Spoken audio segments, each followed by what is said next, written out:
Hi, and welcome to this episode of InsidePTI. Today's topic is a study about soybean downforce management. We've talked a lot in the past about corn downforce management, and we're getting into managing soybeans and managing downforce as well. So you just think about downforce management as a principle, and agronomically, no matter what the crop you're planting, we need enough weight on a planter row unit to ensure that the disc openers can overcome the density of the soil that we're planting into and get to the depth we're planting, where our gauge wheel arms engage our depth stop. At that point, we have 100% ground contact, and it takes a certain amount of weight to do that. If we have that much weight, we have ground contact, and we want that. Now, the other side of the downforce equation, though, is how much weight is carried on the gauge wheels. Once those gauge wheel arms encounter that depth stop, any additional weight that's on the row unit carries on the depth gauge wheels of the row unit. And if those depth gauge wheels are carrying significant amounts of weight, a few hundred pounds, that's going to create compaction. It's going to smear the sidewall of the furrow. If we have 4.5-inch gauge wheels, 4.5 inches on either side of the sidewall of compaction. And what that does is it changes the microenvironment around the seeds, and it causes water, nutrients to be difficult to uptake, and also inhibits root development. Now, in corn, we see hatchet roots. But what about in soybeans? Well, we tested that this year to see what the effect was. The goal here with downforce is to have enough weight to maintain that depth stop, and gauge wheel arms in contact at all times, and then have enough weight on the gauge wheels so that we maintain a furrow and it doesn't collapse, but not so much that we're creating compaction. Let's look at the data from this year. Now, soybeans were planted in this downforce study at 1 3/4 inches depth. That was consistent across the downforce settings. Now, correct downforce gave us the highest yield. That was where we had depth plus some weight on the gauge wheels.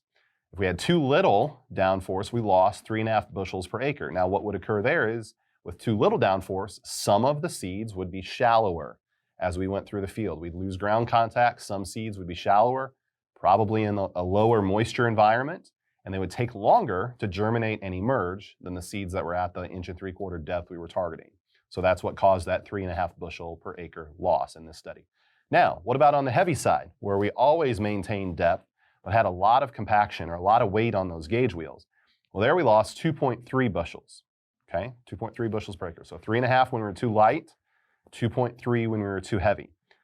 Now, looking at the economics, our cash price we use for soybeans, October to October rolling average, is $9.75 for 2020.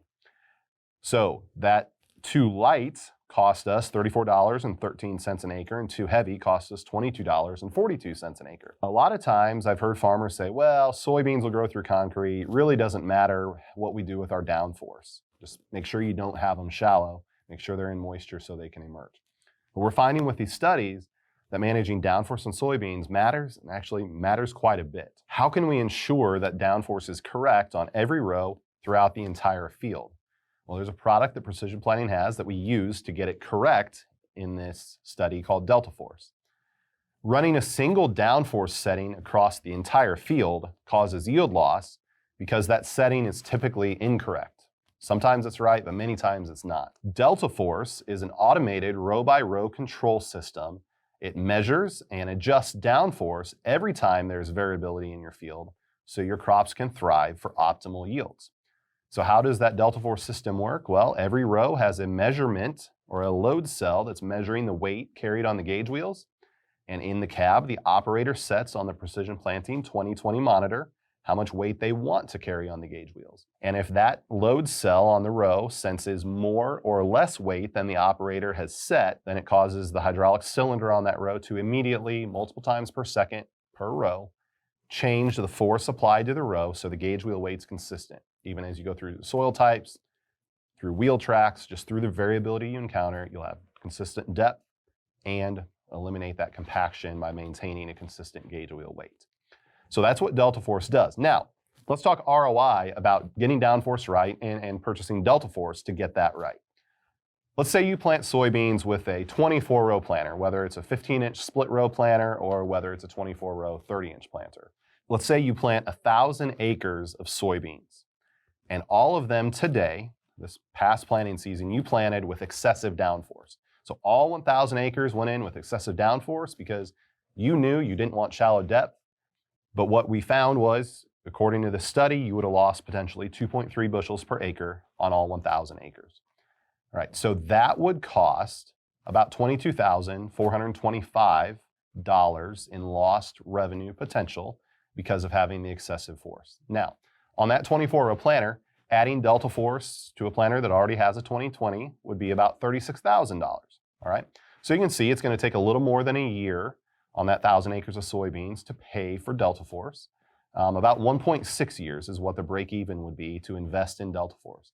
But let's say you keep that planter for an additional 5 years, and you plant 1,000 acres of soybeans every year.